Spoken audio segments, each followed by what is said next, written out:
الحمدلله و الصلاة و السلام علی رسول الله. رسول خدا صلی الله علیه و سلم برای 10 شب آخر ماه مبارک رمضان اهمیت ویژه قائل بود و لذا این شب‌های آخر را همه به نماز و ذکر و تسبیح و تلاوت می پرداخت، بلکه همسرانش رو بیدار می کرد و آنها را هم دعوت می داد که نماز بخونند، تسبیح بگویند و مشغول به عبادت باشند.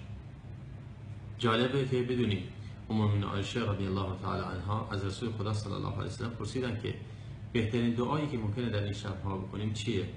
ایشون فرمودن اللهم انک عفو تحب العفو فاعف عنی. اللهم انک عفو تحب العفو فاعف عنی.